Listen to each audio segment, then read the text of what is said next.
alaw moo di jenn waay mooy jàpp doom def ko ni baay ñu bakk benn taxawaay ab dooy bambam xarnu bi. asalaamualeykum bokki jullit yi bokki taalibe yi ndigal jibenati cheikh Mouhamadul Muntaxa xalif général des mourides yàlla na fi yàgg lool te wér jaar ci rakkam jo Serigne Mouhamadul Habib Mbacke xalifab cheikh Abdoulahi Mbacke borom dër bi ak jëwriñam Serigne Abdoulahi Mbacke moom Serigne Cheikh Mbacke Daaru Rahman ñuy ñaanal Serigne Cheikh Mbacke Daaru Rahman yàlla yokk koy leer te taas ñu ci barkeem barkeem Serigne Touba. Serigne Khalil Mbacke mu ngi yëgal bokki jullit yi bokku taalibe yi cant gi nga xam ne mu ngi koy amal di ko cant maamam Cheikh Abdoulahi Mbacke borom dër bi muy doon samedi le 3 juillet incha allah 2021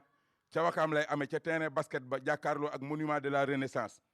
mu ciy woo nag bokki jullit yëpp bokki taalibe yëpp. du ci woo mboolem jànkati alxuraan yi fépp fu daara mën a nekk ñu ngi lay woo ci bis bi ñëw ànd kook ñun comme ni ñu ko daan ànde du ci woo mboolem jànkati xaside yi kon nag bis boobu ñu ngi ciy woo mboolem seex yi sëriñ bi yaaju ci kër sëriñ Abdoulahi Mbacke borom dër bi ñu ngi leen ciy woo ñu ñëw ñu ànd kook bis bi ci comme nan ko daan ànde fépp fu seex nekk ci aju ci kër sëriñ Abdoulahi Mbacke borom dër bi ñu ngi la ci woo di ñaan suñu borom defal ñu ci tawféex ndam yéen ca daan am ak ngëneele ñu ngi ñaan suñu borom dolli ñu ko bi jaahi Cheikh Abdoulahi Mbacke borom dër bi. mi ngi koy yëgal mboolem ku dëkk Daaru Rahman ak ku dëkk Touba ak waa Ndok ak waa Mbacke gi nga xamante ni fa lañ ko daan amee nee na mi ngi leen koy yëgal te di leen ko fàttali da leen xamal ne maanaam ak gën a yaatal rek moo ci am moo tax ñu indi ko Ndakaaru ak mboolem ñi mu ko daan àndal ñu dëkk Daaru Rahman wasalaam. mbokk yi kon bis baa ngi noonu du bisu fàttaliku ak ñaan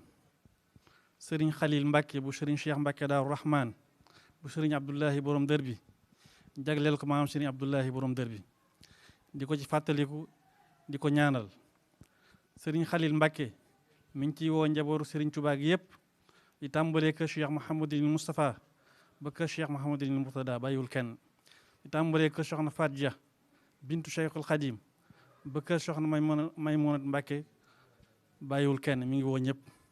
Serigne Khalil Mbacke mi ngi woo Cheikh Serigne Touba yëpp Serigne Khalil Mbacke mi ngi woo njabootu moom Cheikh Ibrahima Fall gi yëpp. ñu ngi yëkki kaddu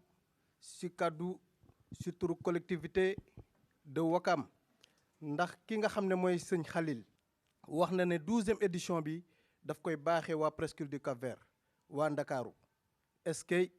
kon kenn ku ne dafay barkeelu waaye wax nga ko sànq ñu ngi siy jiital président de la république yal na yàlla yokk ko wér. di ci woo ki nga xam ne mooy Marème Faye Sall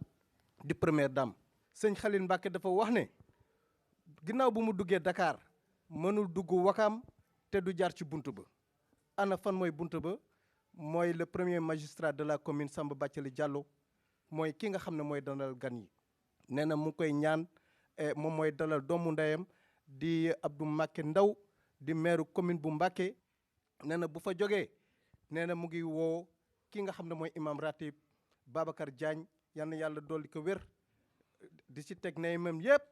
ñu teeru gan ñi le 3 juillet ci terrain basket ba nee na bu su fa jógee nee na mu ngi woo ki nga xam ne mooy Mohamed Nabi Guèye nee na it ñi nga xam ne ñooy dignitaires yi di jaraaf yi di saltige yi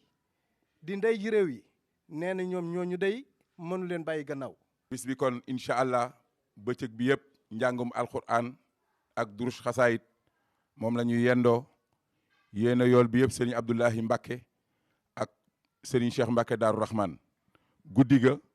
incha allah bu nu xéewloo ba noppi cérémonie officielle bi ci lay tàmbali conférence bu njëkk bi Serigne Bouchra Samb moo koy def waxtaane dund ak liggéeyu Cheikh Abdoulahi Mbacke borom dër bi ñaareelu conférence bi Serigne Khadim Silla di conférencier bu mag docteur Khadim Silla moo koy def kon woote baa ngi noonu nañ ko waajal incha allah wasalaamualeykum wa rahmatullahi taala wa barakaatu.